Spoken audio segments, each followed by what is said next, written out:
మనలో చాలా మందికి ఇప్పటికీ తెలియని ఒక అద్భుతమైన రహస్యం పద్మపురాణంలో చెప్పబడిన ఒక అసాధారణ సంఘటన ఇది. ఒక సందర్భంలో సర్వశక్తిమంతుడైన పరమేశ్వరుడు, వాయువు పుత్రుడు, అపార బల సంపన్నుడు అయిన హనుమంతుడు ఒకరికి ఎదురుగా మరొకరు నిలబడి యుద్ధం చేశారు. నిజానికి హనుమంతుడు శివుని అంశ అయినప్పటికీ ఒక చిన్న తేడా ఉంది. అవతారం అంటే ఏమిటి, అంశ అంటే ఏమిటి? దీనికి నిలువెత్తు సాక్ష్యం శ్రీ మహావిష్ణువు. ఆయన ఎత్తిన అవతారాలు ఆ దేవుడి స్వయంగా భూమిపైకి దిగి వచ్చిన అవతారాల రూపం. కానీ హనుమంతుడి విషయంలో అది వేరు. ఆయన శివుని యొక్క అంశ మాత్రమే. అంటే ఆ పరమశివుడిలోని అనంతమైన శక్తిలో ఒక చిన్న భాగం హనుమంతుడు. అందుకే ఆయనను శివుని ప్రతిరూపంగా కొలుస్తాం. అదే విధంగా మహాభారతంలో అశ్వత్థామ కూడా శివుని అంశతోనే జన్మించాడు. హనుమంతుడు శివ అంశ సంభూతుడే కాబట్టి శివునిలోని దివ్యమైన లక్షణాలు ఆయనలో కొట్టొచ్చినట్లుగా కనిపిస్తాయి. కానీ ఈశ్వరుడు, ఆయనకు సాటి వచ్చేవారు గాని, ఆయనతో సమానమైన వారు గాని ఈ సృష్టిలో ఎవ్వరూ లేరు. ఆయన శక్తి అనంతం, అజేయం. ఈ ముల్లోకాలలో ఏ శక్తి ఆయన సంకల్పాన్ని అడ్డుకోలేదు. ఈ అనంత విశ్వానికి ఆయనే ఆది, ఆయనే అంతం. సృష్టికి మూలమైన స్థితిని కాపాడిన, చివరకు లయం చేసిన ఆ సర్వశక్తిమంతుడు ఒక్కడే. ఆయనే మహారుద్రుడు. ముల్లోకాలను శాసించే మహాదేవుడిని హనుమంతుడు నిజంగా ఓడించగలడా? ఈ రోజు ఈ వీడియోలో తెలుసుకుందాం. దేవపుర రాజ్యానికి రాజు వీరమణి. ఆయన పరమశివుడికి వీరభక్తుడు. శివుడి నుంచి వరం పొందాడు. ఆ వరం ఏమిటంటే, నీ రాజ్యానికి ఏదైనా ఆపద వస్తే నీ వైపు నిలబడి నేను యుద్ధం చేస్తాను అని శివుడు మాటిస్తాడు. అలా సాక్షాత్తు ఆ పరమశివుడే దేవపుర రాజ్యానికి కాపలగా ఉంటాడు. అయితే శ్రీరాముడు అశ్వమేధ యాగాన్ని ప్రారంభించాడు. ఈ యాగ నిర్వహణ బాధ్యతను, దానికి నాయకత్వాన్ని తన తమ్ముడైన శత్రుఘ్నుడికి అప్పగించాడు. ఈ యాగ సమయంలో ఎలాంటి ఆటంకాలు ఎదురైనా, ఏ సమస్య వచ్చినా నువ్వే ముందుండి చూసుకోవాలి అని శ్రీరాముడు శత్రుఘ్నుడికి ఆజ్ఞాపించాడు. అలాగే శత్రుఘ్నుడికి తోడుగా మహాబలవంతులైన హనుమంతుడు, సుగ్రీవుడు మరియు పుష్కరుడు వంటి గొప్ప యోధులు అండగా నిలిచారు. ఇంతటి శక్తివంతమైన సైన్యాన్ని దేవతలు కూడా ఓడించడం అసాధ్యం. శ్రీరాముడు విడిచిన అశ్వమేధ గుర్రం దేశ దేశాలు తిరుగుతూ చివరకు దేవపురి అనే రాజ్యానికి చేరుకుంది. ఆ రాజ్యాన్ని వీరమణి అనే రాజు పరిపాలిస్తున్నాడు. అతనికి రుక్మందుడు, శుంభగంధుడు అని ఇద్దరు కుమారులు ఉన్నారు. దేవపురి పొలిమేరలో తిరుగుతున్న ఆ అందమైన గుర్రాన్ని చూసి రాజకుమారులు ఇద్దరు ఆకర్షితులయ్యారు. ఆ గుర్రం రాజసం, దాని వేగం వారిని బాగా ఆకర్షించాయి. అది సామాన్యమైన గుర్రం కాదని తెలిసిన వారు ఆ గుర్రాన్ని పట్టుకొని బంధించారు. ఆ గుర్రం అయోధ్య చక్రవర్తి శ్రీరాముడిదని వారికి తెలియనప్పటికీ వారిలో ఉన్న యుద్ధకాంక్ష వల్ల ఇలా ప్రకటించారు: ఈ గుర్రం ఎవరిదైనా మాకు అనవసరం, మాతో యుద్ధం చేయాల్సిందే. మమ్మల్ని రణరంగంలో ఓడిస్తే తప్ప ఈ గుర్రాన్ని మేము విడిచిపెట్టము. ఈ విధంగా వారు సైన్యాధ్యక్షుడు శత్రుఘ్నుడికి నేరుగా యుద్ధ ఆహ్వానాన్ని పంపారు. రాజకుమారులు పంపిన యుద్ధ సమాచారం అయోధ్య సేనాధ్యక్షుడైన శత్రుఘ్నుడికి చేరింది. మరోవైపు తన కుమారులు చేసిన పని గురించి తెలుసుకున్న వీరమణి తీవ్ర ఆందోళన చెందాడు. ఎందుకంటే ఆ గుర్రం సామాన్యమైనది కాదని, అది సాక్షాత్తు అయోధ్య చక్రవర్తి శ్రీరాముడి అశ్వమేధ గుర్రం అని వీరమణికి బాగా తెలుసు. తన కొడుకులు తెలియక చేసిన ఈ పని వల్ల శ్రీరాముడితో వైర్యం కొని తెచ్చుకున్నట్లు అవుతుందని ఆయన గ్రహించాడు. రాముడి సైన్యాన్ని ఎదిరించడం అంటే వినాశనాన్ని ఆహ్వానించడమే అని భావిస్తూ ఇది విపరీత పరిమాణాలకు దారి తీస్తుందని ఆయన భయపడ్డాడు. కానీ అప్పటికే జరగరానిది జరిగిపోయింది. యుద్ధ సమాచారం అందుకున్న శత్రుఘ్నుడు ఏమాత్రం ఆలస్యం చేయలేదు. తన సైన్యంలో ఉత్సాహాన్ని నింపుతూ ఇలా ఆజ్ఞాపించాడు: మన యాగపు గుర్రాన్ని అడ్డుకునే ధైర్యం ఎవరికి ఉంది? మన సార్వభౌమాధికారాన్ని సవాలు చేసిన ఆ రాజకుమారులకు తగిన బుద్ధి చెప్పాలి. సైనికులారా, వెంటనే యుద్ధానికి సిద్ధమవ్వండి. శత్రుఘ్నుడి ఆదేశంతో అయోధ్య సైన్యం రణబేరి మోగించింది. దేవపురి రాజ్యంలో కూడా యుద్ధ మేఘాలు కమ్ముకున్నాయి. వీరమణికి పరమశివుడి పట్ల ఉన్న భక్తి, ఆయన పొందిన వరం గురించి హనుమంతుడికి అలాగే సుగ్రీవుడికి ముందే తెలుసు. శివుడి అండ ఉన్న రాజ్యాన్ని జయించడం అసాధ్యమని వారు శత్రుఘ్నుడికి నచ్చజెప్పే ప్రయత్నం చేశారు. ఈ సమస్యను శాంతియుతంగా పరిష్కరించుకుందాం అని సూచించారు. కానీ అయోధ్య పౌరుషం ఇక్కడ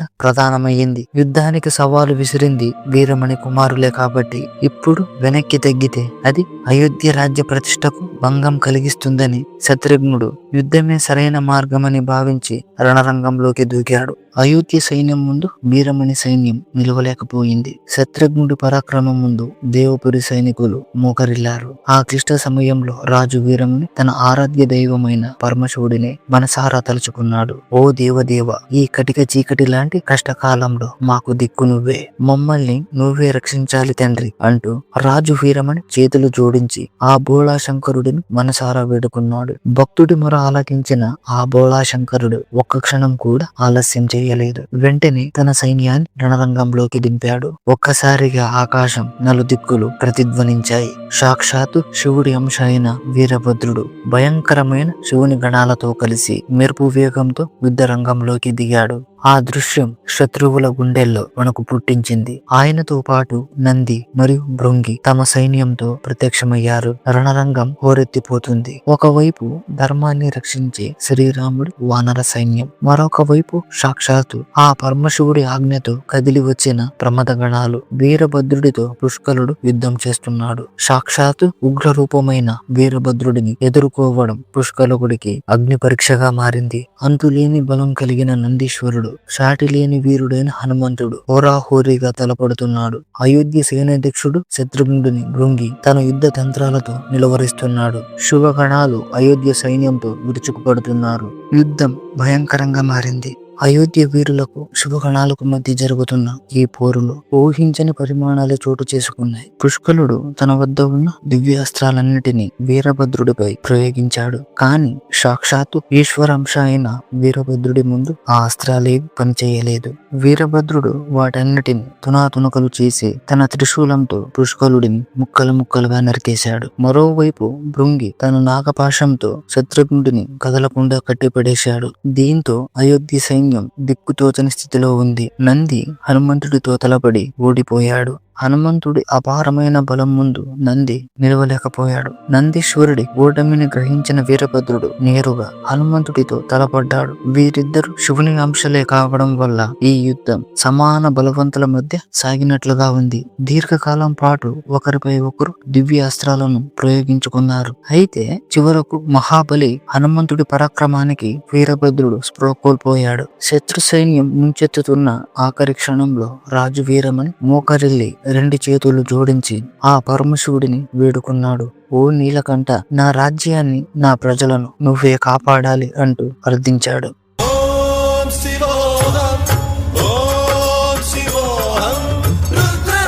హనుమంతుడికి పరమశివుడికి మధ్య యుద్ధం మొదలయ్యింది. వీరిద్దరి మధ్య పోరు చాలాసేపు హోరాహోరీగా సాగింది. ఒక దశలో హనుమంతుడు తీవ్ర ఆగ్రహంతో ఒక భారీ బండరాయిని శివుని రథంపై విసిరాడు. ఆ దెబ్బకు శివుని రథం, రథసారథి, గుర్రాలు, చివరకు ధ్వజస్తంభం కూడా ముక్కలైపోయాయి. రథం ధ్వంసం కావడంతో శివుడు నేలపై నిలబడడం చూసి నంది వెంటనే ఆయన దగ్గరకు పరిగెత్తికెళ్లి, ప్రభు, నా మీద కూర్చోండి అని వేడుకుంది. శివుడు నంది వాహనంపై అధిరోహించాడు. వెంటనే శివుడు తన దగ్గర అత్యంత శక్తివంతమైన పాశుపతాస్త్రాన్ని తీసి హనుమంతుడిపైకి ప్రయోగించాడు. ఆ అస్త్రాన్ని అడ్డుకోవడానికి హనుమంతుడు కూడా తన దగ్గరున్న బ్రహ్మాస్త్రాన్ని ప్రయోగించాడు. కానీ ఆశ్చర్యంగా ఆ బ్రహ్మాస్త్రం కూడా పాశుపతాస్త్రాన్ని ఆపలేకపోయింది. శివుని పాశుపతాస్త్రం ముందు బ్రహ్మాస్త్రం కూడా తన ప్రభావాన్ని కోల్పోయింది. ఆ పాశుపతాస్త్రం నేరుగా వెళ్లి హనుమంతుడి ఛాతికి తగిలింది. ఆ దెబ్బకు తట్టుకోలేక హనుమంతుడు స్పృహ తప్పి కింద పడ్డాడు.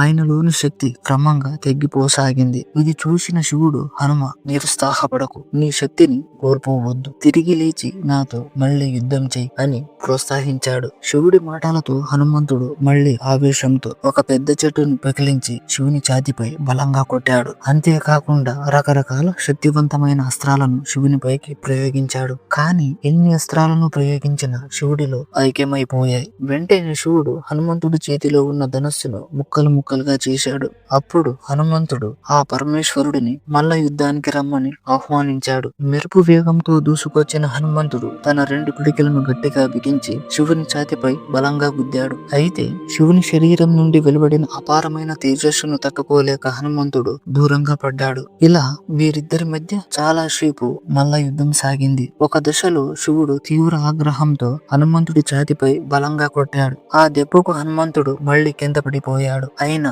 హనుమంతుడు ఓటమిని ఒప్పుకోలేదు. ఎలాగైనా తన ఆరాధ్య దైవమైన శ్రీరాముడిని గెలిపించాలనే పట్టుదల దేవతలతో తక్షణమే పైకి లేచి మళ్లీ యుద్ధానికి సిద్ధమయ్యాడు. ఈసారి హనుమంతుడు శివుణ్ణి గదా యుద్ధానికి ఆహ్వానించాడు. శివుడు కూడా అందుకు అంగీకరించడంతో ఇద్దరి మధ్య పోరు మొదలయ్యింది. హనుమంతుడు తన గదను 2 చేతులతో పట్టుకొని పూర్తి శక్తితో పోరాడుతుంటే శివుడు మాత్రం చాలా సునాయాసంగా కేవలం ఒక చేతితోనే గదను తిప్పుతూ యుద్ధం చేస్తున్నాడు. కానీ హనుమంతుడు తన సర్వశక్తులను వడ్డి శివుడిపై విరుచుకుపడ్డాడు. హనుమంతుడి అసాధారణ బలాన్ని చూసిన శివుడు ఒక చేతితో యుద్ధం చేస్తే ఆయనను ఓడించడం కష్టమని వెంటనే శివుడు కూడా తన 2 చేతులతో గదను గట్టిగా పట్టుకొని హనుమంతుడి గదను కొట్టాడు. హనుమంతుడి చేతిలోని గద జారి కింద పడిపోయింది. సరిగ్గా అదే సమయంలో శివుడు తన శక్తిలో కొంత భాగాన్ని ఉపయోగించి హనుమంతుడి ఛాతిపై గదతో కొట్టాడు. ఆ దెబ్బకు తట్టుకోలేక హనుమంతుడు స్పృహ కోల్పోయి నేల కొరిగాడు. వెంటనే అయోధ్య సైన్యం శ్రీరాముడిని యుద్ధానికి రమ్మని వార్త పంపించారు. హనుమంతుడికి ఆయనకు సహాయంగా శ్రీరాముడు, లక్ష్మణుడు, భరతుడు మరియు సైన్యం అంతా కలిసి యుద్ధ భూమికి బయలుదేరారు. కానీ ఇంతలోని హనుమంతుడు స్పృహలోకి వచ్చాడు. తన ఆరాధ్య దైవం కోసం మునుపటి కంటే 2 ఉత్సాహంతో, రెట్టింపు బలంతో మళ్లీ శివుడితో తలపడటానికి సిద్ధమయ్యాడు. హనుమంతుడికి శ్రీరాముడిపై ఉన్న అసమానమైన భక్తిని, ఆయన వీరత్వాన్ని, ఎట్టి పరిస్థితిలో ఓటమిని అంగీకరించని ఆ పట్టుదలను చూసి శివుడు ముగ్ధుడయ్యాడు. శివుడు చిరునవ్వుతో యుద్ధాన్ని ఆపి, హనుమ, నీ పరాక్రమం, నీ భక్తి నన్ను ఎంతగానో సంతృప్తి పరిచాయి. నీలాంటి వీరుడిని చూడటం నాకు ఎంతో ఆనందంగా ఉందయ్యా. నీకు ఏం వరం కావాలో కోరుకో. అప్పుడు హనుమంతుడు, శక్తిని కాదు, అమరత్వాన్ని కాదు, నా ప్రతి శ్వాసలో శ్రీరామ నామం నిలవాలి. రామకార్యానికి అడ్డుగా నిలిచే శక్తి ఈ ముల్లోకాలలో ఉండకూడదు అని కోరుకున్నాడు. ఆ మాటలు విన్న ఈశ్వరుడు చిరునవ్వుతో తథాస్తు హనుమ అని వరం ప్రసాదించాడు. అంతలో ఆకాశాన్ని చీల్చుకుంటూ వాయువు వేగంతో శ్రీరాముడు, లక్ష్మణుడు, భరతుడు యుద్ధ రంగంలోకి ప్రవేశించారు. వీరమణి రాజ్యాన్ని కాపాడటం కోసం శివుడు నేరుగా శ్రీరాముడితోని యుద్ధానికి సిద్ధమయ్యాడు.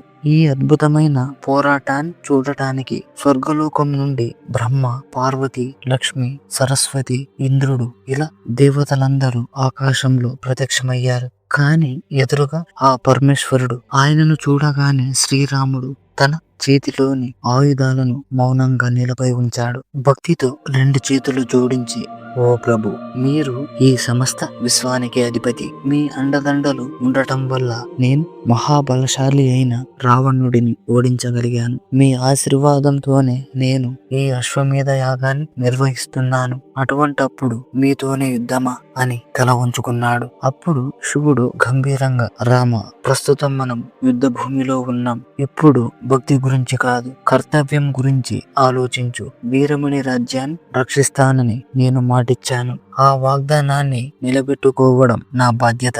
నా ధర్మానికి నేను కట్టుబడి ఉన్నాను. కాబట్టి ఇతర విషయాలను పక్కన పెట్టి నువ్వు నాతో యుద్ధం చేయాల్సిందే. రామ, నువ్వు సాక్షాత్తు శ్రీ మహావిష్ణువి అవతారానివి. నీ మనసులో ఇలాంటి సందేహాలు పెట్టుకోవడం సరికాదు. నువ్వు నీ కర్తవ్యాన్ని, ధర్మాన్ని విస్మరిస్తే అది సమాజానికి తప్పుడు సందేశాన్ని ఇస్తుంది. అది నీపై మచ్చపడేలా చేస్తుంది. కాబట్టి భావోద్వేగాలను పక్కన పెట్టి ధర్మం కోసం యుద్ధం చేయి. శివుడి మాటల్లోని అంతర్ధాన్ని గ్రహించిన రాముడు తన ఆయుధాలను తిరిగి చేతబట్టి యుద్ధానికి సిద్ధమయ్యాడు. అప్పుడు రాముడు బ్రహ్మాస్త్రం, సుదర్శన చక్రం, త్రిశూలం వంటి అత్యంత శక్తివంతమైన దివ్య అస్త్రాలను ప్రయోగించాడు. కానీ శివుడు వాటన్నిటిని తనలో విలీనం చేసుకున్నాడు.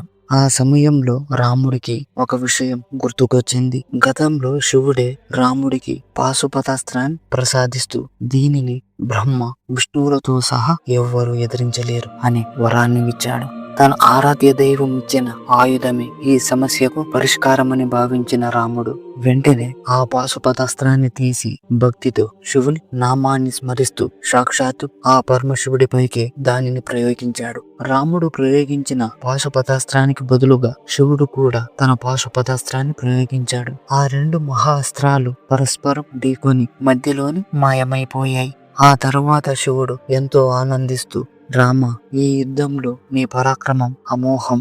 నేను ఎంతో సంతోషించాను. నీకు ఏం కావాలో కోరుకో అని అడిగాడు. అప్పుడు రాముడు ఎంతో వినయంతో ఇలా అన్నాడు, ఓ మహాదేవ, మీ ఆశీస్సులు ఇప్పటికే నాపై ఎల్లప్పుడూ ఉన్నాయి. ఇప్పుడు నేను కోరుకునేది ఒకటే, ఈ యుద్ధ భూమిలో ప్రాణాలు కోల్పోయిన వారందరిని తిరిగి బ్రతికించండి. అలాగే మా అశ్వమేధ గుర్రాన్ని తీసుకెళ్లడానికి మాకు అనుమతినివ్వండి. ఇది చాలు అని వేడుకున్నాడు. రాముడు కోరిక మేరకు శివుడు మరణించిన వారందరిని తిరిగి బ్రతికించాడు. అనంతరం రాముడు వీరమణి రాజ్యాన్ని తిరిగి ఆయనకే బహుమతిగా ఇచ్చాడు. రాముడి ఉదారతకు, శివుడి కరుణకు ముగ్ధుడైన వీరమణి సంతోషంగా అశ్వమేధ గుర్రాన్ని రాముడికి అప్పగించాడు. అలా హనుమంతుడు, శివుడు మరియు రాముడి మధ్య జరిగిన ఈ మహా సంగ్రామం అందరూ చెప్పండి, హర హర మహాదేవ శంభో శంకర.